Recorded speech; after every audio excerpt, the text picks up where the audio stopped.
Yeah, ఒక్క నిమిషం.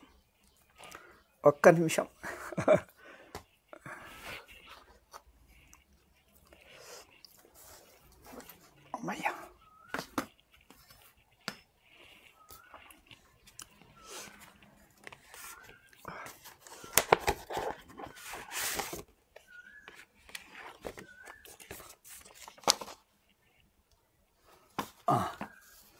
Okay, ఏమంటున్నాం? ಇವತ್ತು సోమవారం కదా ఈరోజు, అందుకని గీతా భాష్యం చెప్పుదాం.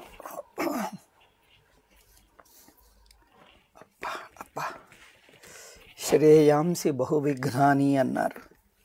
మంచి పనికి విఘ్నాలు ఎక్కువ అన్నారు. ఎక్కువ అంటే సామాన్య విఘ్నాలు కాదు. అబ్బా అబ్బా అబ్బా, పోరాడి పోరాడి పోరాడి చెప్పాల్సి వస్తుంది ఒక్కొక్క రోజుకు. సరే, ఓం గురుర్బ్రహ్మ గురుర్విష్ణు గురుర్దేవో మహేశ్వర గురు సాక్షాత్ పరం బ్రహ్మ తస్మై శ్రీ గురవే నమః. మనము ఈ ఏం చెప్పుకుంటున్నాం? 2వ అధ్యాయంలో 18వ శ్లోకాన్ని చెప్తున్నాం, శ్లోక భాష్యమును. ఆ శ్లోక భాష్యంలో ఏమన్నది? అంతవంత ఇమే దేహ నిత్యస్యోక్త శరీరిణ అనాశినో ప్రమేయస్య తస్మాద్యుధ్యస్వ భారత.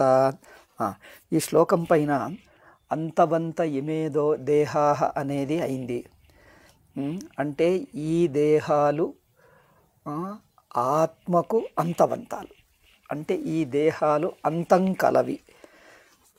ఈ దేహాలు అంతమవుతాయి అంటే కాలంలో అంతమవటం అట్లా కాదు, అంటే అవస్థనే అని అర్థం. అవస్థనే అంతమైపోతుంది అంటే అవస్థ బాధితమైపోతుంది అని అర్థం. ఒక అవస్థ ఇంకొక అవస్థను బాధితం చేస్తుంది, నిషేధం చేస్తుంది. ఆ అర్థంలో చెప్పుకున్నాం. ఇక నిత్యస్యోక్త శరీరిణ, నిత్య అవినాశి అంటే అర్థం చెప్పాం. ఇంకా మనం చెప్తున్నది అప్రమేయస్య, అప్రమేయం గురించి చెప్పాలి. ఆత్మ అప్రమేయం ఎట్లవుతుంది? అప్రమేయం, ప్రమేయం అంటే ప్రమాణంకు విషయమైతే ప్రమేయం అన్నాం. ప్రమాణానికి విషయం, ప్రత్యక్ష ప్రమాణానికి విషయం, లేకపోతే అనుమాన ప్రమాణం, లేకపోతే శబ్ద ప్రమాణం మొదలగు ఏ ప్రమాణానికి విషయమైనా దాన్ని ప్రమేయం అన్నాం. అయితే ఆత్మ అప్రమేయం అన్నారు. మొదలు ప్రమాణం అంటే ప్రత్యక్షం తీసుకుందాం. ప్రత్యక్షంలో 2-3 రకాల ప్రత్యక్షాలు ఉన్నాయి. ఒకటి ఏమిటి? ఇంద్రియ ప్రత్యక్షం. ఇంద్రియ ప్రత్యక్షం అంటే ఇంద్రియాల ద్వారా తెలిసేది శబ్ద స్పర్శ రూపరస గంధాలు. అవునా? శబ్ద స్పర్శ రూపరస గంధాలు అయితే ఆత్మ ఇంద్రియ ప్రత్యక్షం కాదు అనేది స్పష్టమే, తెలిసిపోతుంది. అంటే ఆత్మ ఇంద్రియ ప్రత్యక్షం కాదు అంటే ఆత్మకు శబ్దస్పర్శ రూపరసాలు లేవు. ఆత్మ అంటే తానే, తనకు తన యొక్క నిజస్వరూపం ఇంద్రియ వేద్యం కాదు. ఒకటి. రెండవది, ఇక మానస ప్రత్యక్షం అంటే మనస్సు ద్వారా తెలిసేటటువంటి ఎమోషన్స్, ప్రేమ, ద్వేషం, కోపం, రాగం మొదలగు మనోభావాలు మానస ప్రత్యక్షాలు. అవి కూడా కావు. ఆత్మ మానస ప్రత్యక్షం కూడా కాదు. ఇక యోగి ప్రత్యక్షమా అంటే యోగులకు తెలిసేటటువంటి ప్రత్యక్షం ఏమిటి? యోగులకు దూర వస్తువులను తెలుసుకుంటారు, ఇతరుల మనస్సులో ఉన్నది తెలుసుకుంటారు. అంటే యోగి ప్రత్యక్షం అనేది ఇంద్రియాలతో మనస్సుతో తెలియదగిందే, ఇంద్రియాలు మనస్సు వాడకుండా తెలుసుకుంటారు అంతే. యోగి ప్రత్యక్షం అంటే ఏంటిది? ఇంద్రియాలతో మనస్సుతో తెలుసుకోదగినదే, అంటే మనం దగ్గరికి పోయి చూస్తే వాళ్ళు దూరం నుంచే చూస్తారు, అంతే కదా. మనం దగ్గరికి పోయి కళ్ళు తెరిచి చూస్తే వాళ్ళు దగ్గరికి వెళ్ళకుండానే కళ్ళు మూసుకొనే అక్కడున్నది చెప్పేస్తారు. అట్లా యోగి ప్రత్యక్షం. మనము వర్తమాన కాలంలో ఉన్నది చెప్పితే వాళ్ళు భవిష్యత్తులో ఉన్నది రాబోయేది చెప్తారు, లేకపోతే గడిచిపోయింది చెప్తారు. రాబోయేది కానీ గడిచిపోయింది కానీ ఇంద్రియ వేద్యమే, ప్రపంచంలో ఉన్నదే నామరూపమే చెప్తారు. యోగి ప్రత్యక్షం కూడా నామరూపాలనే చెప్తుంది, కాకపోతే ఇంద్రియాలను వాడకుండా తెలుసుకుంటారు యోగులు. అంటే ఇంద్రియాలను వాడకుండా దూరం నుంచే ఇంద్రియ సంస్పర్శ లేకుండా నేరుగా తెలుసుకుంటారు అని అర్థం. అంటే అది కూడా ఇంద్రియ వేద్యమే అని అర్థం, ఇంకేముంది.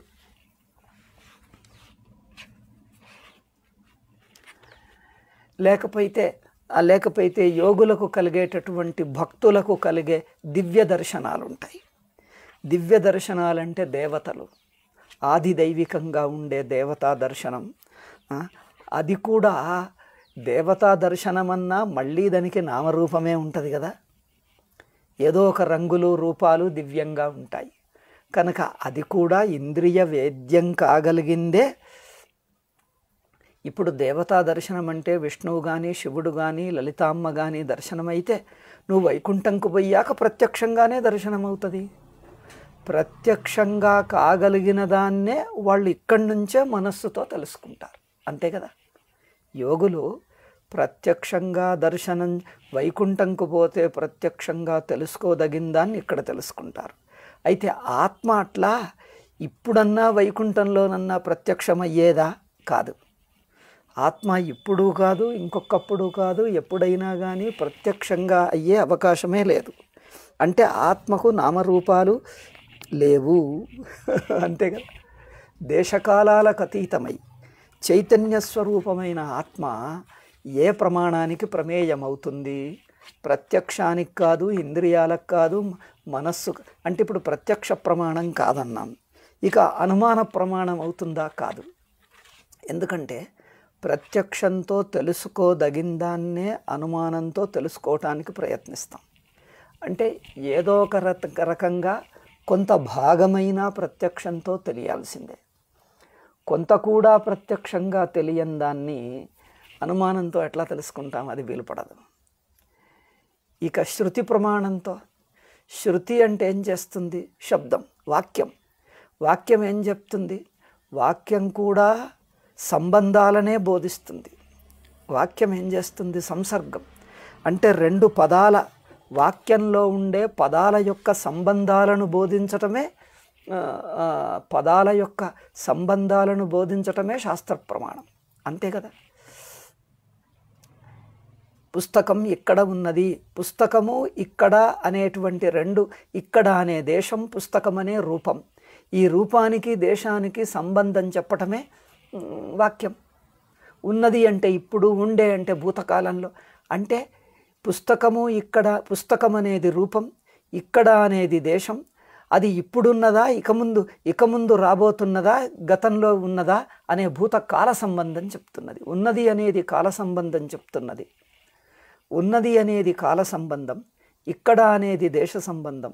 పుస్తకం అంటే ఒక రూపం, ఒక రూపానికి దేశానికి కాలానికి సంబంధమే చెప్తున్నది వాక్యం. వాక్యం ఏం చెప్తుంది? పదాలతో తెలిసిన వస్తువు, పదాలతో తెలియగలిగిన వస్తువుల యొక్క సంబంధాన్ని చెప్పటమే వాక్యం. లేకపోతే ఏం చేస్తుందండి వాక్యం? పదాలతో తెలుసుకున్న వస్తువులకు వాక్యం ఏం చేస్తుంది అంటే ఆ రెండు పదాల యొక్క కనెక్షన్ చెప్తుంది. సంసర్గం అన్నారు అందుకే దాన్ని. వాక్యం ఎప్పుడు సంసర్గార్థమునే చెప్తుంది అని మీమాంసకులు అన్నారు, వేదాంతులు కూడా ఒప్పుకున్నారు. వాక్యంలో ఉండే పదాలకు పరస్పర సంబంధమును బోధించటమే వాక్యము బోధించే బోధ. శాస్త్రం ఏం చెప్తుంది? స్వర్గం అంటుంది. స్వర్గం అంటే ఏమిటి అంటే ఒక లోకం. ఇప్పుడు మనకు లోకం అంటే ఏమిటో తెలుసు, అవునా? ఇటువంటిదే ఇంకొక లోకం అని చెప్తుంది, అంతే కదా. స్వర్గం అంటే ఏమిటి? శరీరం మరణించిన తర్వాత మరొక దేశంలో, మరొక కాలంలో, మరొక రీతిగా ఉంటుంది అంటున్నది. అంటే ఏదో ఒక దేశంలో ఉన్నదే, ఏదో ఒక కాలంలో ఉన్నదే. అది దేహం పతనమైన తర్వాత అంటే ఒకానొక సంబంధపు రూపాన్నే చెప్తున్నది శాస్త్ర ప్రమాణం కూడా. పుణ్యం పాపం అంటే ఏంటిది? ఒక పని చేస్తాం, ఒక మాట అంటాం, ఒకటి ఆలోచిస్తాం. అయితే నువ్వు చేసిన ఆలోచనకు ఇగో ఈ ఫలం ఉంటుంది అని చెప్తున్నది. అంటే కార్యకారణ సంబంధాన్ని కదా బోధిస్తున్నది. పుణ్యపాపాలంటే ఏమిటి? మనం చేస్తున్న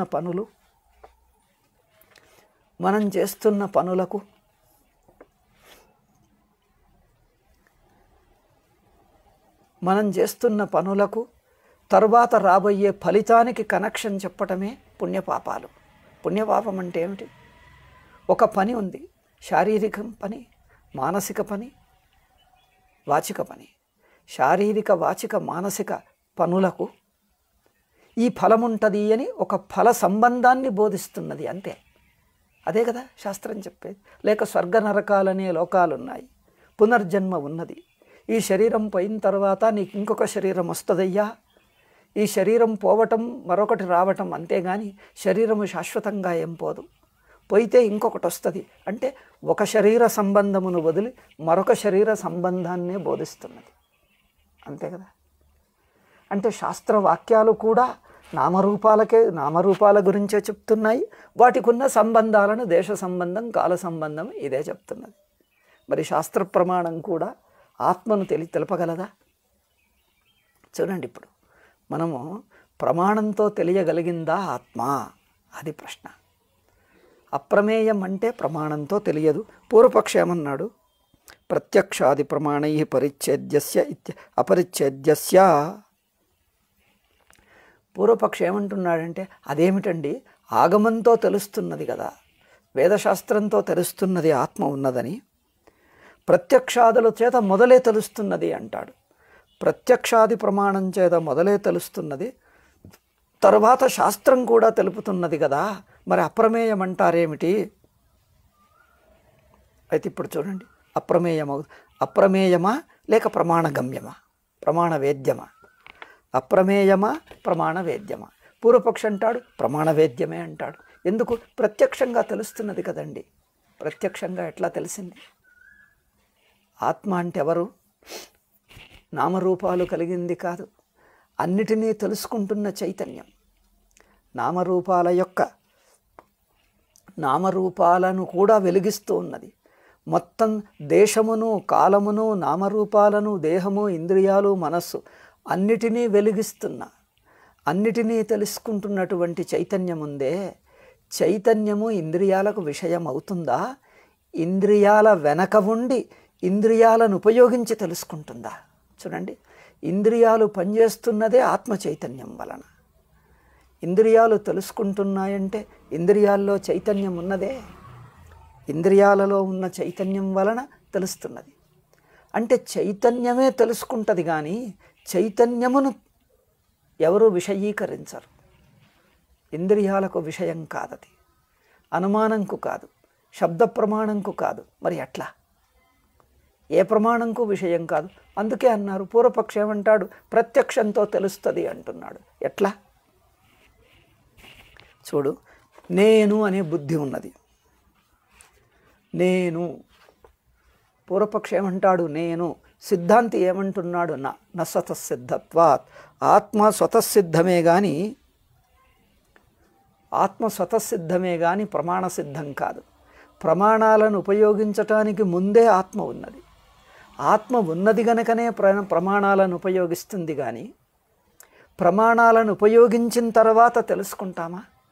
అంటే ప్రత్యయం వలన ఆత్మ ఉన్నదని తెలుస్తుందా? లేక ఆత్మలోనే ప్రత్యయం కలుగుతుందా? ప్రత్యయం అంటే వృత్తి వల్ల ఆత్మ తెలుస్తుందా? అయితే వృత్తి లేనప్పుడు ఆత్మ లేదని అర్థమా? వృత్తి లేనప్పుడు ఆత్మ లేదని అర్థమా? వృత్తి కంటే ముందే ఆత్మ ఉన్నది, అవునా? వృత్తి కంటే ముందే, వృత్తి కలగక ముందే ఆత్మ ఉన్నది. అది కావలసింది.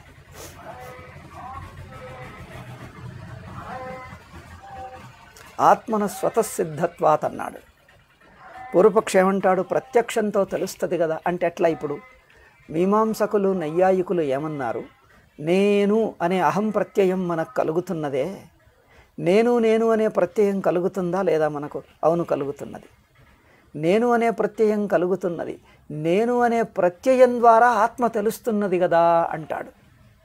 నేను అనే ప్రత్యయం ద్వారా ఆత్మ తెలుస్తున్నదా? అవును అంటాడు. ఎవరు? నైయాయికులు, మీమాంసకులు. వీళ్ళిద్దరు ఏమన్నారంటే నేను నేననే ప్రత్యయం మనందరిలో కలుగుతున్నది. నేను నేను నేను అనేటువంటిది. మరి ఇప్పుడు నేను నేను అనే ప్రత్యయం కలుగుతున్నదే వృత్తి. ఈ వృత్తి వల్ల ఆత్మ తెలుస్తున్నది అంటాడు. ఇక్కడ చూడండి, ఈ వృత్తికి విషయం అవుతుందా ఆత్మ? అంటే ఆత్మ వృత్తి కంటే స్వతంత్రంగా ఉన్నదా, వృత్తికి అధీనమై ఉన్నదా? అది ఇక్కడ కలిసేది. ఆత్మ వృత్తికి అధీనమై ఉన్న. ఇప్పుడు చూడండి, పుస్తకం తెలియాలంటే మనకు ఒక పుస్తకపు వృత్తి కలగాలి. పుస్తకం తెలియాలంటే ఒక కుండ తెలియాలంటే కుండ వృత్తి మన మనస్సుకు కలగాలి. కలగకపోతే కుండ తెలియదు. వృత్తి ఆగిపోయిందనుకో ఇంకా కుండ కనిపించదు. వృత్తి ఆగిపోయిందనుకో కుండ కనిపించదు. అయితే అట్లా ఆత్మ వృత్తి వల్లనే తెలుస్తుందా? వృత్తి లేకపోతే ఆత్మనే లేదా? అంటే ఆత్మ వృత్తికి అధీనమై ఉంటున్నదా? కుండ వృత్తికి అధీనమై ఉంటున్నది. కుండ వృత్తికి అధీనమయ్యే తెలుస్తున్నది. వృత్తి లేకపోతే ఆత్మనే లేదు. వృత్తి లేకపోతే కుండనే లేదు. వృత్తి లేకపోతే కుండనే లేదు. వృత్తి ద్వారానే కుండ. వృత్తి ఆగిపోతే కుండ తెలియదు. అయితే అట్లా ఆత్మ వృత్తి ద్వారా తెలుస్తున్నదా? వృత్తి లేకపోతే ఆత్మ లేదా? సిద్ధాంతం ఏమంటాడు? కాదు, ఆత్మ స్వతసిద్ధమయ్యా, వృత్తి అక్కర్లేదు. వృత్తి కాకుండానే, వృత్తి లేకుండానే స్వతంత్రంగా ఉన్నది. వృత్తి అవసరం లేకుండా ఆత్మ ఉన్నది గనకనే వృత్తి పుడుతున్నది. ఆత్మ ఉన్నది గనకనే వృత్తి వస్తుంది. కానీ వృత్తి వచ్చాక ఆత్మ ఉన్నదని తెలియటం లేదు. అది చూడండి, వృత్తి వచ్చిన తర్వాత ఆత్మ ఉన్నదని తెలుస్తున్నదా? ఆత్మ ఉన్నది గనకనే వృత్తి ఉన్నదని తెలుస్తున్నదా? ఆత్మ ఉన్నది గనకనే వృత్తి ఉన్నదని తెలుస్తున్నదా? ఏది? అంటే ఆత్మ స్వతంత్రమా, ఆత్మ వృత్తికి అధీనమా? ఇతనేమంటాడు? నేను అనే వృత్తి కలుగుతున్నది కదా. చూడు, నేను అనే వృత్తికి విషయం ఎవరు చెప్పు? నేను అనే వృత్తికి విషయం ఎవరు? నేను అంటే ఎవరిని తలుచుకొని నేనంటున్నావు? ఇప్పుడు పుస్తకం తలుచుకుంటే పుస్తక వస్తువు వస్తుంది. గోడ అనే వృత్తికి విషయం గోడ. కుండ అనే వృత్తికి విషయం కుండ. కుండ అనే వృత్తికి విషయం ఎవరు? కుండనే. పుస్తకం అనే వృత్తికి పుస్తకం. నేను అనే వృత్తికి విషయం ఎవరు చెప్పండి? నేను అనే వృత్తికి విషయం ఎవరు? దేహమే. దేహమును పట్టుకొనే నేనన్నావు. దేహం తీసేస్తే అహం వృత్తి ఉన్నదా? ఏమయ్యా, దేహం తీసేస్తే అహం వృత్తి ఉన్నదా? గాఢ నిద్రలో దేహం లేదు, అప్పుడేమన్నావు? నేను లేను అన్నావు. గాఢ నిద్రలో నేను లేను అన్నావా? లౌకికులు ఏమంటారు? నేను అనేది జాగ్రత్తలోనే ఉన్నాను అంటే దేహం ఉన్నప్పుడే నేననే వృత్తి ఉన్నది. దేహం లేకపోతే నేనన్న వృత్తే లేదు. అంటే నేననే వృత్తికి విషయం ఎవరు? దేహమే. నేననే వృత్తికి విషయం ఎవరు? ఇంద్రియాలు, మనస్సు. దేహము, ఇంద్రియాలు, మనస్సును పట్టుకొనే నేనన్న వృత్తి కలుగుతున్నది. సామాన్యంగా అందరికీ తెలిసింది నేనన్న వృత్తి దేహానికే ఉన్నది. అయితే దేహానికి అతీతమైతే వృత్తే లేదు. అయితే ఆత్మ స్వతసిద్ధం కదా. ఆ స్వతసిద్ధ ఆత్మకు అహంవృత్తి ఎట్లా వస్తుందయ్యా? అహంవృత్తి వచ్చి ఆత్మను తెలుపుతున్నదా? లేక అహంవృత్తికి ముందే తానున్నాడా? తానున్నాడు గనకనే ఆత్మవృత్తి వచ్చిందా? అయితే మొదలే ఉంటే మరి అహంవృత్తి ఆత్మను ఎట్లా తెలుపుతున్నది? అహంవృత్తి దేహమును తెలుపుతున్నది, ఆత్మను తెలపటం లేదు. చూడు, అహంవృత్తి ఆత్మ యొక్క అధ్యాస వృత్తే. నేను అనే వృత్తి ఆత్మయందు అధ్యారోపితమైందే కానీ ఆత్మను విషయీకరిస్తున్న వృత్తి కాదది. ఆత్మను విషయీకరిస్తున్న వృత్తి కాదు. అవునా? అయితే ఆగమంతో తెలుస్తున్నదంటాడు. శాస్త్రమన్నా ఎట్లా తెలుపుతుందయ్యా? శాస్త్రము ఆత్మను విషయీకరిస్తుందా? ఎందుకంటే ఏ వృత్తికి విషయం కానప్పుడు ఆత్మ. ఎందుకంటే అన్ని వృత్తులకు అతీతంగా స్వయం సిద్ధంగా ఉన్నది ఆత్మ. సుషుప్తిలో ఏ వృత్తి లేదు, ఆత్మ మాత్రం ఉన్నది. ఇక మెలకువలో ప్రపంచంలోని వృత్తులన్నిటినీ మొత్తం అవస్థను తెలుసుకుంటున్నది, దాన్ని ఎవరూ తెలుసుకోవటం లేదు. మొత్తం అవస్థను తెలుసుకుంటున్న ఆత్మకు వృత్తి లేదు. చూడండి, మొత్తం మెలకువనంతా తెలుస్తున్నదే, మెలకువ అనే స్పృహ ఉన్నది కదా, ప్రజ్ఞ అంటారు కన్నడలో. చూడండి, మెలకువ అనే స్పృహ ఉన్నదే, ఆ స్పృహకు ప్రత్యయం ఉన్నదా, లేక స్పృహలోనే ప్రత్యయం కలుగుతున్నదా? ప్రపంచ ప్రత్యయము మెలకువ అనేటువంటి తెలివిలో, మెలకువ అనే చైతన్యంలో కలుగుతున్నదే కానీ మెలకువ అనే చైతన్యము అంటే ఆత్మ చైతన్యమే. మెలకువ చైతన్యం ఇంకేముంది? మెలకువ చైతన్యం అంటే ఆత్మ చైతన్యమే. ఆత్మ చైతన్యము స్వయంగా ఉన్నది. సుషుప్తిలో ఏదుందన్నామో అదే మెలకువలో స్పృహగా ఉన్నది. మెలకువలో స్పృహ ఉన్నదే ప్రపంచమునంత తుడిచేసి ఆ స్పృహ మాత్రం మిగిలితే సుషుప్తి అన్నాం. ప్రపంచంలోని ఆ జాగ్రత్త అవస్థలోని అవస్థనంత తుడిచేసి ఏ చైతన్య స్పృహ మాత్రం మిగిలిందో, చైతన్యం మాత్రం మిగిలిందో దాన్ని సుషుప్తి అన్నాం. అంటే చైతన్య ఆత్మ తానే ఉంటుంది, అందులో ప్రపంచం ఉంటే కనిపిస్తుంది అంటే జాగ్రత్త అవస్థ, లేకపోతే లేదు. ప్రపంచం ఉంటే కనిపిస్తుంది, లేకపోతే ఏమీ లేదు అనిపిస్తుంది. కానీ ఆత్మ మాత్రం స్వతంత్రం. అయితే ఆత్మ స్వతసిద్ధమేనయ్యా. ఆత్మ ఆ ప్రత్యక్షంతో తెలియదు, ఆగమంతో తెలియదు, దేనితోనూ తెలియదు. సిద్ధేహి ఆత్మని ప్రమాతరి ప్రమిత్సోహ ప్రమాణాన్వేషణ భవతి. ఆత్మ మొదలే ఉంటే ప్రమాణాలను ఉపయోగించుకొని, అంటే ప్రత్యక్ష ప్రమాణాలంటే వృత్తి, ఇంకేమున్నది? ప్రత్యక్ష వృత్తి కానీ ఇంకేదైనా వృత్తి కానీ. ప్రమాణాలు అంటే వృత్తులు అని అర్థం. ప్రమాణాలంటే ఏదేదో ఊహించుకోకండి, కొన్ని అనుభవానుసారంగానే చూడాలి. ప్రత్యక్షం ఒక వృత్తి, అనుమానం ఇంకొక రకమైన వృత్తి, శబ్ద ప్రమాణం ఇంకొక రకమైన వృత్తి. ఇవన్నీ వృత్తి భేదాలు అంతే కదా. ప్రమాణాలు అంటే వృత్తి భేదాలు. అయితే మనోవృత్తులు ప్రత్యయం అంటే జ్ఞాన వృత్తులు అని అర్థం. అయితే ఇప్పుడు జ్ఞాన వృత్తుల చేత ఆత్మ తెలుస్తున్నదా, లేక జ్ఞాన వృత్తులనేవి జ్ఞానస్వరూప ఆత్మ యొక్క ఆకారాలే? బంగారం యొక్క ఆకారాలే ఆభరణం, నీటి యొక్క ఆకారాలే అల, నీటి యొక్క ఆకారమే అల, అంతే కదా. కనుక నీటిని పట్టుకొని, అంటే నీటి ఆధారంగా అల ఏర్పడుతుందా, అల వచ్చిన తర్వాత నీరు వస్తుందా? అల వచ్చిన తర్వాత నీరు వస్తుందా? అలను పట్టుకొని నీరుంటుందా, నీటిని పట్టుకొని అల ఉంటుందా? నీటి ఆధారంలో అల ఉంటుందా, అల ఆధారంగా నీరుంటుందా? ఎవరు స్వతంత్రం? నీరు స్వతంత్రమా, అలనా? నీరు స్వతంత్రం కదా. అల నీటి ఆధారంగా ఉంటున్నదే అల. నీటి ఆధారంగా ఉంటున్నదే అల గనక అలా పరతంత్రమే. పరతంత్రం అంటే నీరు యొక్క కనిపించే తీరు. నీరే ఒక రకంగా కనిపిస్తే మనకు తోస్తున్న తీరును అలా అన్నామంతే. నీరు ఉంటుంది, అలా తోస్తుంది.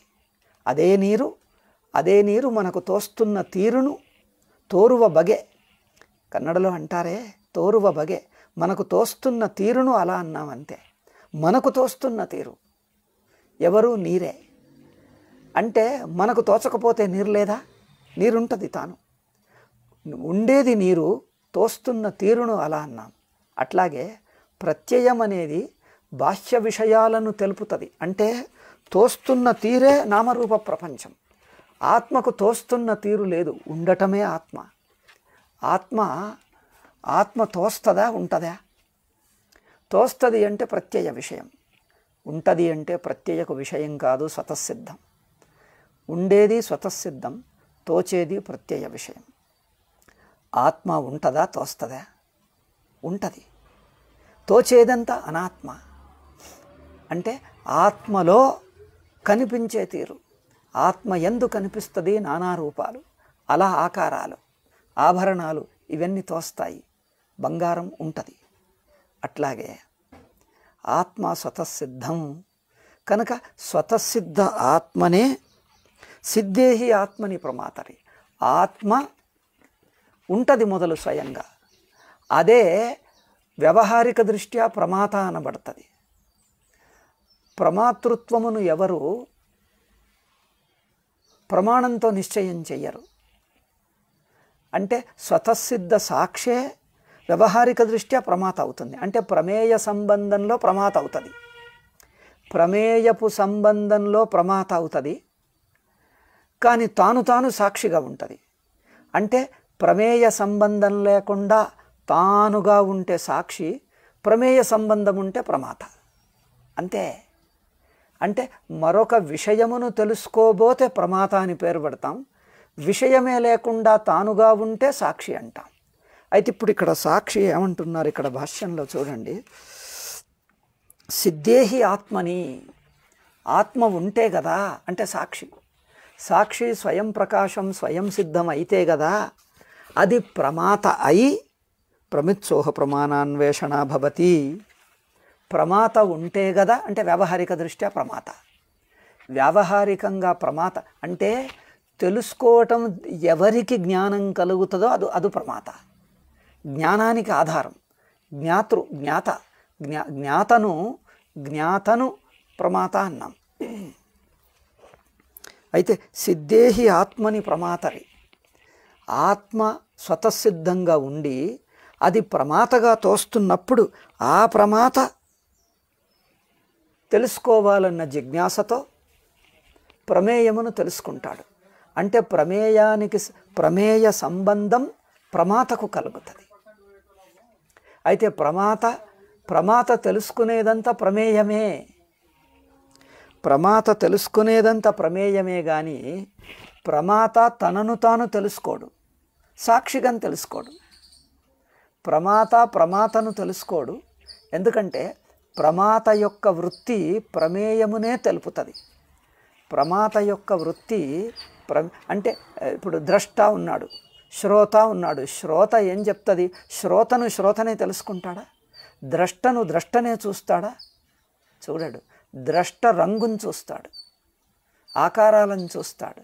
శ్రోత ధ్వనులను వింటాడు, శ్రోత ధ్వనిని వింటాడు. శ్రోతనే వినడు. అంటే శ్రోత ఒట్టి చైతన్యమే. శ్రోత అంటే సాక్షిని శ్రోత అన్నాము. ధ్వని సంబంధము, చప్పుడు సంబంధం పెడితే, శబ్ద సంబంధం ఉంటే సాక్షికి శ్రోత అని పేరు, రూప సంబంధం ఉంటే ద్రష్ట అని పేరు. రూపమును వెలిగిస్తున్నప్పుడు ద్రష్ట అన్నాం, ధ్వనిని వెలిగిస్తున్నప్పుడు శబ్దమును తెలుసుకుంటుంటే శ్రోత అన్నాం. వేడి చల్లని అనేటువంటి స్పర్శలను తెలుసుకుంటే స్పృష్ట అన్నాం. అట్లా ఎవరు? అది సాక్షే. స్పష్ట అంటే వెలిగించటం సాక్షే. అయితే సాక్షి స్వయంగా ఉండి ఒక విషయమును తెలుసుకుంటున్నప్పుడు ప్రమాత అన్న పేరు పెట్టుకొని ప్రమాత అన్న రూపంగా ప్రమేయం తెలుసుకుంటాడు. అయితే ప్రమిత్సోహ ప్రమాణాన్వేషణ భవతి.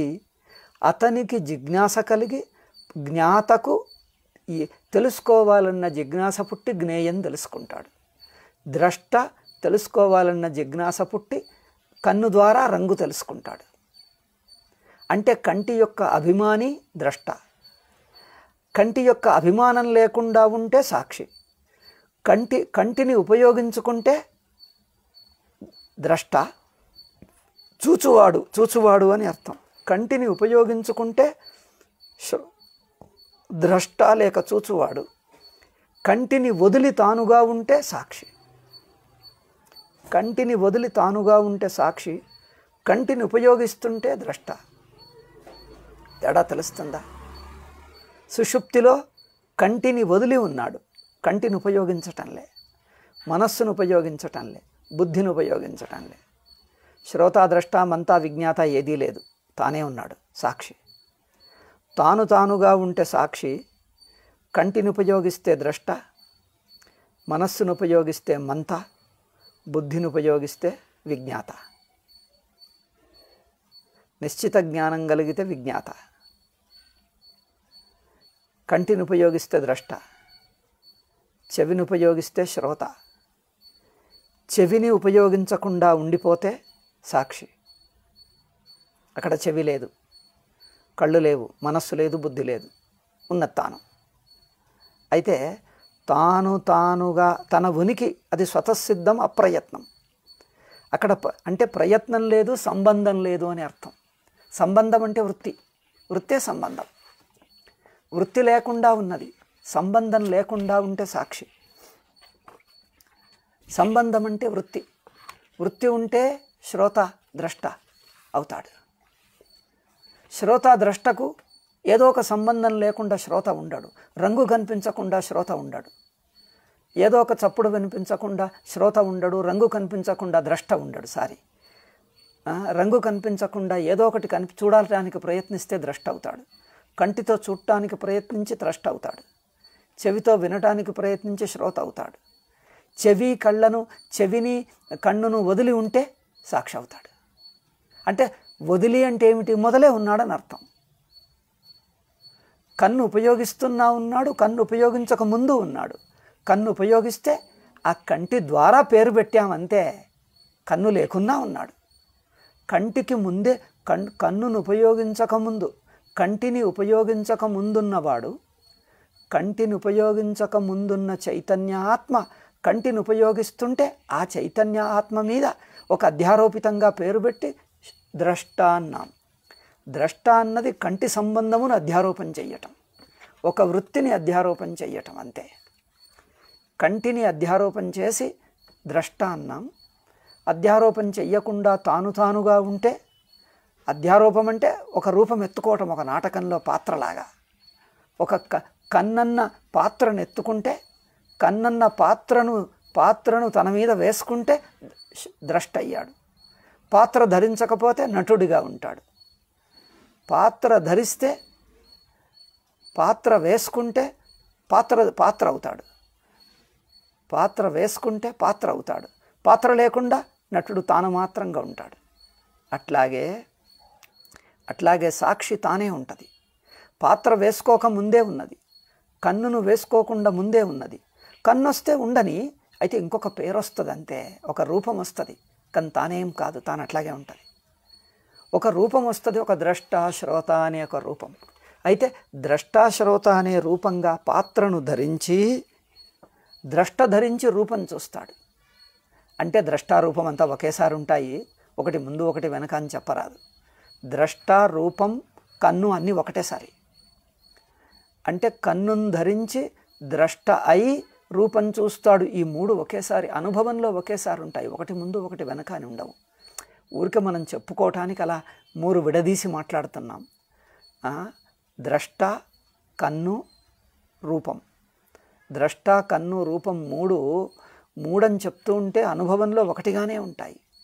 మనం విడదీసి అర్థం కావటానికి విడదీసి చెప్తున్నాం. మూడు ఒకటొకటిగా విడదీస్తున్నామే కానీ అనుభవంలో మూడు ఒక్కసారిగా ఉంటాయి.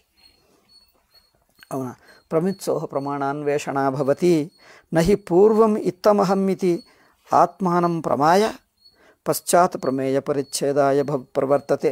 మొదలు నేనున్నాను అనే వృత్తి గట్టిపరుచుకొని, నేను అనే వృత్తి పెట్టుకొని తర్వాత విషయం చూస్తాడా?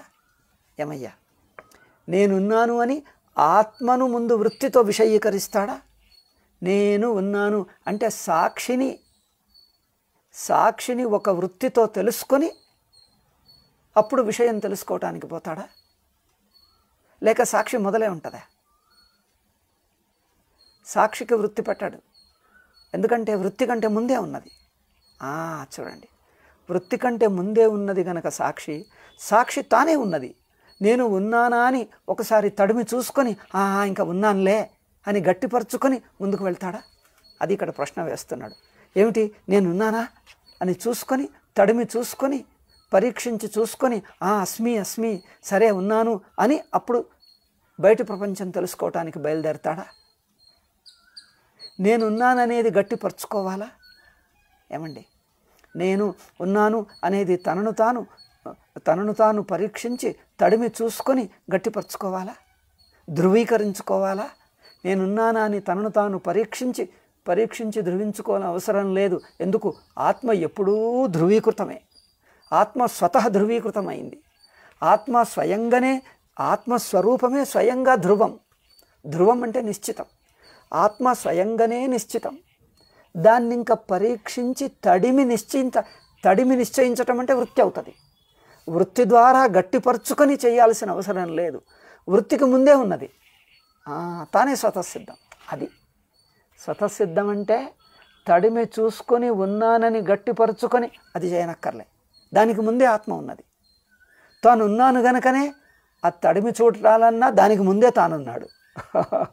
తాను ఉన్నాను గనుకనే ఆ తడిమి చూడటం కూడా ఒక ప్రయత్నానికి ముందే ఉన్నాడు. ఆత్మ తానే ఉన్నది స్వతసిద్ధంగా. అందుకని నహి పూర్వం ఇత్తమహం ఇది ఆత్మానం ప్రమాయ. అబ్బా ఇల్లిట్టు హో, నన్ను పాట నడిగిస్తా ఇదే. ఓ నువ్వా నాగార్జునేనా? సరే ఉండని. నహి పూర్వం ఇత్తమహం ఇది ఆత్మానం ప్రమాయ. మొదలు ఇత్తమహం, నేను ఇట్లా ఉన్నాను అని తనను తాను తెలుసుకొని, అంటే వృత్తిగా నేను అనేది తన గురించి ఒక వృత్తిగా ఆత్మ ఉన్నది అని తెలుసుకొని తర్వాత ఇంకోటి తెలుసుకోవటానికి పోతాడా? లేదు, నేరుగా వెళ్ళిపోతాడంతే. నేరుగా తెలుసుకోవటానికి ప్రయత్నిస్తాడే కానీ ఆగాగు మొదలు నేనున్నానా లేదా ఆ సందేహమే రాదే. నేనున్నానా లేదా అని సందేహం ఎవరికైనా ఉందా? ఎవరికీ లేదు. తానున్నాడుగా. తానున్నాననేది గట్టి మొదలే, అందరికీ తెలుసు, స్వయంగా ఉన్నది. తాను అనగానే అది స్వయం, అంతే. ఇక దాని గురించి ఎవరికి సందేహం లేదు. అవునా కాదా తెలుసుకొని అప్పుడు ముందుకు తెలుసుకోవాల్సిన అవసరమే లేదు. తానునే ఉన్నాడు.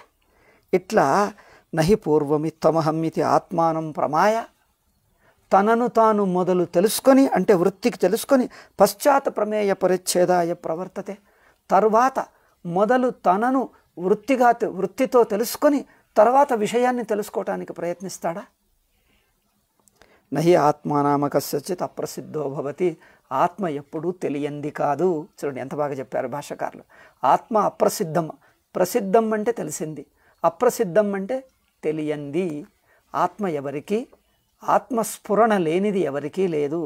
ఆత్మ స్వయం స్పృహ, స్వయం సిద్ధత.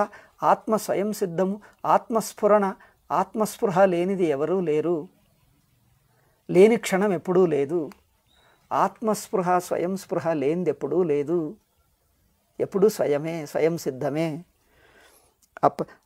ఆత్మాహి నామ కస్యచిత్ అప్రసిద్ధో భవతి. ఆత్మ అనేది ఎవరికి కొత్తగా తెలియంది, కొత్తది కాదు. ఆత్మ అనేది తెలియంది, కొత్తగా తెలుసుకోవలసింది ఎవరికీ లేదు. ఎందుకంటే తాను అనేది అందరికీ తెలిసే ఉన్నది. ఎట్లా తెలిసింది? వృత్తి అవసరం లేకుండా తెలిసిన్నది. అది చూడండి. వృత్తి ద్వారా తెలుసుకున్నామంటే ఒకనాడు తెలుసుకున్నామని అర్థం. వృత్తి అవసరం లేదు అంటే తెలియంది ఎప్పుడూ లేదు. తేడా చూడండి. వృత్తి ద్వారా తెలుసుకున్నామంటే ముందు తెలియకుండా ఉండి తర్వాత తెలిసొస్తే వృత్తి ద్వారా తెలుసుకున్నామని అర్థం. ఒకప్పుడు తెలియకుండా ఉండి తర్వాత తెలుసుకుంటే వృత్తి ద్వారా తెలిసొచ్చింది అని అర్థం. వృత్తి అవసరం లేకుండానే తెలుస్తుంది అంటే అది తెలియంది ఎప్పుడూ లేదు, ఎప్పుడూ ఉంటూనే ఉంది. తెలియంది ఎప్పుడూ లేదు. అట్లా తెలియంది ఎప్పుడూ లేదు అంటే వృత్తి అవసరం లేకుండానే ఉన్నది. వృత్తి అవసరం లేకుండానే స్వయం ప్రకాశం, వృత్తి అవసరం లేకుండానే స్వయం సిద్ధం. అట్లా వృత్తి అంటే ముందు తెలియలేదు, ఇప్పుడు తెలిసింది. ముందు తెలియలేదు, ఇప్పుడు తెలిసింది అంటే అది వృత్తి అయిపోయింది. అంటే ఒకసారి తెలియకుండా ఉంటే ఆత్మ లేదా? ఆత్మ లేకుండా ఉంటాడా ఎవరన్నా? అట్లా ఎవరూ లేరు. నేను ఆత్మ లేకుంటే ఇప్పుడు వచ్చాను అని అట్లా ఎవరికి ఆత్మానుభవం ఎవరికైనా కలుగుతుందా? ముందు లేకుండే తర్వాత వచ్చింది. ఆత్మ అంటే ఎప్పుడూ ఉండటమే. అవునా? ఇట్లా నహి ఆత్మానామ కస్యచిత్ అప్రసిద్ధో భవతి. ఆత్మ అనేది ఎవరికీ తెలియంది కాదు, కొత్తగా మొదలు తెలియకుండా ఉండి తర్వాత తెలిసొచ్చింది కాదు. అప్రసిద్ధం అంటే మొదలు తెలియకుండా ఉండి తర్వాత తెలిసొచ్చిందని కాదు. తెలియంది ఎప్పుడూ లేదు, తెలియకపోవటం అంటూ ఎప్పుడూ లేదు. అంటే తెలివిగా ఉంటుంది అని అర్థం. తెలియకపోవటం లేదు అంటే అర్థం ఏంటిది? తెలిసింది అంటే మళ్ళీ వృత్యా? కాదు. అంటే తెలివిగానే. తెలియనిది కాదు అంటే తెలిసి ఉన్నది, అంటే తెలివిగా ఉన్నది అని అర్థం. తెలిసింది అంటే మళ్ళీ వృత్తికి విషయమైంది అని అలా అనుకోకండి. ఆత్మ తెలియంది కాదు, ఎప్పుడూ తెలిసింది అంటే ఎప్పుడూ తెలివిగా ఉన్నది. తెలివి స్వరూపంగా, స్పృహగా, చైతన్య స్పృహగా ఎప్పుడూ ఉన్నది. ఇట్లా కనుక నహి ఆత్మానామ కస్యచిత్ అప్రసిద్ధో భవతి శాస్త్రం తు అంత్యం ప్రమాణం. ఇక శాస్త్రం తెలుపుతున్నది కదా మనకు ఆత్మను అంటాడు. మొదలేమో నాకు మొదలే తెలుసు అంటాడు ఆత్మ. ఆత్మ మొదలే తెలుసు నాకు ప్రత్యక్షంగా. శాస్త్రం కూడా తెలుపుతున్నది. చూడు, ఆత్మ మొదలే తెలుసు అంటున్నది అహంబుద్ధి, అహంవృత్తి. అహంవృత్తి ఆత్మను తెలపటం లేదది. అది దేహేంద్రియాలను తెలుపుతున్నది. ఆత్మ గురించినది తప్పుడు వృత్తి, భ్రాంతి. అది దేహేంద్రియాలను నేననుకుంటున్న భ్రాంతి ఆత్మయందు అధ్యారోపణ చెయ్యటం వలన అనిపిస్తుంది. అది ఆత్మను విషయీకరిస్తున్నది కాదు. ఆత్మ యొక్క తప్పు తెలివలికనే అహంబుద్ధి. ఆత్మ యొక్క తప్పుడు బుద్ధి అపోహ. ఆత్మ యొక్క భ్రమ అది అపోహ, అది పొరపాటు. అది ఆత్మ అని అనిపిస్తోంది అంటే ఆత్మత్వము అహంబుద్ధి మీద ఆరోపించామని అర్థం. ఆ అహంబుద్ధిలో ఆత్మనే ఉన్నది అని అనిపిస్తున్నది అంటే ఆత్మత్వమును అహంబుద్ధి మీద అధ్యారోపించాం కానీ అహంబుద్ధి ఆత్మను తెలపటం లేదు. అహంబుద్ధిలో ఆత్మ స్వతసిద్ధం చైతన్యం. అయితే అహంవృత్తి స్వతసిద్ధమా? చూడండి, అహంవృత్తి ఉన్నది నిజమే. అయితే అహంవృత్తి ఆత్మను తెలుపుతున్నదా? అహంవృత్తి వల్లనే ఆత్మ తెలుస్తున్నదా? అంటే అహంవృత్తి వల్లనే తెలియాలి అంటే అహంవృత్తి స్వతసిద్ధమా? వృత్తి అంటేనే స్వతసిద్ధం కాదు, ఎప్పుడూ లేదు. సుషుప్తిలో లేదు, జాగ్రత్తలో వచ్చింది. మరి స్వతసిద్ధం కాదు కదా. ఒకటి.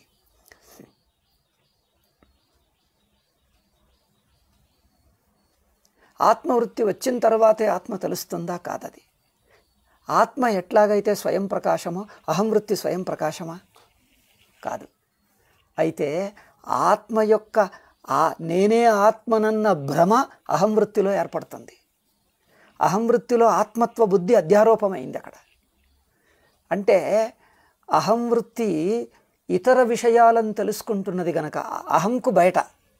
అహంకు బయటి విషయాలు ఇదమును తెలుసుకుంటున్నది గనక అహంబుద్ధిని ఆత్మ అనేసుకుంటున్నాడు. అంటే ఆత్మ లోపలున్నది కదా. ఆత్మ లోపలున్నది గనక ఇదం వృత్తికి అహం లోపల ఉన్నది. అవునా?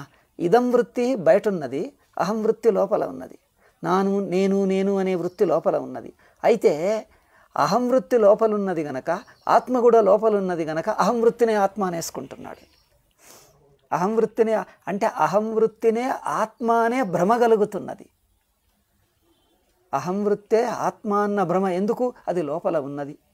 ఇంకోటి, ఆత్మ ప్రకాశం ఉన్నదే, వెలుగు తెలివి ఉన్నదే, ఆ తెలివి అహంవృత్తికి ఉన్నదంటే అహంవృత్తికి తెలివి లేదు. ఆత్మ యొక్క ఛాయ అహంవృత్తిలో అధ్యాసగా కనిపిస్తున్నది. అహంవృత్తిలో అహంవృత్తి ఛాయానా స్వప్రకాశమా? అహంవృత్తి స్వప్రకాశమైతే అహం అనే వృత్తి సుషుప్తిలో లేదు, మనకు మెలకువలో వచ్చిందని తెలుస్తున్నదా లేదా? మరి వృత్తి తెలిసేది కాదు. వృత్తే ఆత్మ అయితే, అహంవృత్తే ఆత్మ అయితే తనకు తాను తెలియదు, కానీ అహంవృత్తి తెలుస్తున్నది. ఎట్లా తేడా తెలుస్తున్నదా లేదా? సుషుప్తిలో లేనిది జాగ్రత్తలో కనిపిస్తున్నది, సుషుప్తిలో లేనిది జాగ్రత్తలో ఉన్నది. ఈ పోలికతో తెలుస్తున్నదా అహంవృత్తి? అహంవృత్తి తెలివికి తెలుస్తున్నదా లేదా? పోలిక చూడండి. సుషుప్తిలో లేనిది జాగ్రత్తలో తెలుస్తున్నది అంటే ఆ పోలికకు వచ్చిందా? వృత్తి వచ్చింది అని తెలుస్తున్నదా? ఈ నేను అనేది ఇక్కడ అనిపిస్తున్నది, సుషుప్తిలో అనిపించలే. ఈ అనిపిస్తున్నది అనేది కలుస్తుందా అంటే అహంవృత్తి విషయం అవుతున్నది, వృత్తి అవుతున్నది. అహంవృత్తి విషయం అవుతున్నది. చైతన్యము తాలుస్తున్న రూపం. అదే చైతన్యంలో అహంవృత్తి తొలగిపోయి చైతన్యం ఉంటుంది. అందుకని అహంవృత్తి రాకపోకలు తెలుస్తున్నాయి. అహంవృత్తి జాగ్రత్తలో వస్తున్నది, స్వప్నంలో మారుతున్నది, సుషుప్తిలో లేకుండా పోతున్నది. చూడండి, జాగ్రత్తలో ఉండే అహంవృత్తి స్వప్నంలో మారిపోయి ఇంకో రూపం ఎత్తుతున్నది. స్వప్నంలో అహంవృత్తి, ఇదే అహంవృత్తి స్వప్నంలో ఉండదు. జాగ్రత్తలో ఉన్న అహంబుద్ధే స్వప్నంలో ఉండదు, అది ఇంకొక రూపం ఎత్తుతున్నది. సుషుప్తిలో ఏ రూపం లేకుండా ఉన్నది అంటే తానే లేకపోయింది. అయితే ఇప్పుడు చూడండి, జాగ్రత్తలో వచ్చింది, స్వప్నంలో మారింది, సుషుప్తిలో తానే లేదు అని తెలుస్తున్నదా లేదా? అంటే అహంవృత్తి కూడా తెలుస్తున్నది. మరి అహంవృత్తి తెలుస్తూ ఉంటే అది స్వప్రకాశం ఎట్లవుతుంది? ఇంకొక తెలివికి తెలుస్తున్నది, ఇంకొక తెలివిలో తెలుస్తున్నదే కానీ తానే తెలివి రూపం కాదు. అయినా అహంకారము, అహంబుద్ధి, అహంవృత్తి నేనే తెలివి అన్నట్టు పోజు పెడుతుంది. నేనే తెలివి, నాకే అన్ని తెలుస్తున్నాయి చూడు. ఎందుకు అంటే ఇదం అంతా అహంకే తెలుస్తున్నది కదా, అహం ద్వారా. ఇదం అనే వృత్తులు అహం వృత్తి ద్వారా తెలుస్తున్నాయి గనక అహం వృత్తి ఏమనుకుంటుంది? నేనే తెలివి అంటుంది. అది భ్రాంతి కలుగుతున్నది. అహం వృత్తిలో తెలివి అనే భ్రాంతి కలుగుతున్నది, కానీ అహం వృత్తే తెలివి కాదు.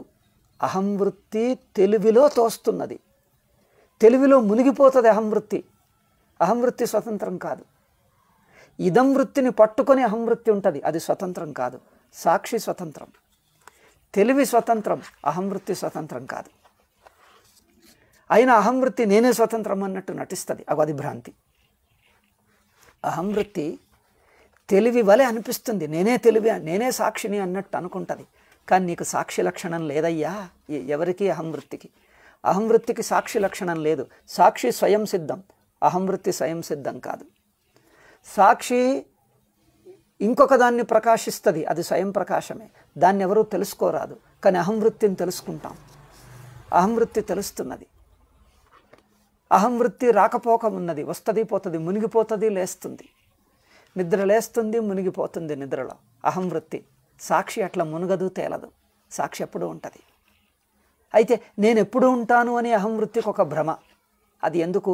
ఆత్మ యొక్క లక్షణాన్ని తన మీద అధ్యారోపణ చేసుకొని నేను ఎప్పుడున్నాను అనిపిస్తుంది. ఎప్పుడున్నది నిజమే, కానీ అది సాక్షి, అహంబుద్ధి కాదు. సాక్షి ఎప్పుడూ ఉంటే ఆ ఎప్పుడూ ఉండటాన్ని, సాక్షి యొక్క ఎల్లప్పటి ఉనికిని, నిత్య ఉనికిని తన మీద వేసుకొని నేనే ఎప్పుడున్నాను అంటుంది. ఎంత వేషం వేసినా అది ఎప్పుడు ఉండేది కాదని సుషుప్తితో తేలిపోతుంది. అహంవృత్తి నేను ఎప్పుడుంటానని ఎంత నటించినా దాని నటన బయటపడుతుంది, బండారం బయటపడుతుంది. సుషుప్తిలో లేదు అంటే మరి అహంవృత్తి ఆత్మ ఎట్లవుతుంది? అహంవృత్తి ఆత్మస్థానంలో కూర్చొని ఆత్మ వేషం వేసుకొని ఆత్మనన్నట్టు భ్రమ కలిగిస్తుంది. అది భ్రమనే కానీ ఆత్మే కాదు. అహంవృత్తే ఆత్మ కాదు. అవునా? అహంవృత్తి ఆత్మ కాదు, ఆత్మలాగా ఉన్నది. ఎందుకు? ఒకటి లోపల ఉన్నది, ఇదంకు లోపల ఉంటుంది. సాక్షి కూడా లోపల ఉన్నది గనక ప్రత్యేగాత్మ అది. సాక్షి ప్రత్యేగాత్మ. అహం కూడా కొంచెం లోపల ఉన్నది. దేనికి? ఇదంకు లోపల ఉన్నది, కానీ సాక్షి దృష్టికి బయటే అవుతుంది. సాక్షి దృష్టికి బయటే, కానీ ఇదం వృత్తి కంటే లోపల ఉన్నది. అందుకని ఏముంటుంది? నేను కొంచెం లోపల ఉన్నాను కనుక నేనే ఆత్మ అనేస్తాను. కొంచెం లోపల కూర్చుంటే నువ్వు ఆత్మ అయిపోతావా? ఎందుకంటే నువ్వు ఎంత లోపల కూర్చున్నా నిన్ను కూడా బయట పెట్టేస్తుంది సాక్షి. సాక్షి నిన్ను బయటకు తోసేస్తుంది. బయట అంటే తోసేస్తుంది అని అర్థం. బయట అంటే ఏంటిది? దాన్ని వదిలేసి ఉంటుంది అని అర్థం. అహంవృత్తిని కూడా వదిలేసి సాక్షి ఉంటుంది. బయట అంటే ఏమిటి? విషయీకరిస్తే, వృత్తిగా తెలిస్తే, విషయంగా తెలిస్తే బయట అని అర్థం. వదిలేసి ఉంటే బయట అని అర్థం. అహంవృత్తి తెలుస్తున్నది, తొలగిపోతున్నది, అది బయటే అయింది. ఎవరికి? సాక్షికి. సాక్షికి బయటే. కానీ సాక్షి నన్నట్టు అనుకుంటున్నది. ఎందుకంటే ఇదంతో పోలిస్తే నేను లోపలున్నాను గనక, ఇదంతో పోలిస్తే లోపలున్నాను గనక నేనే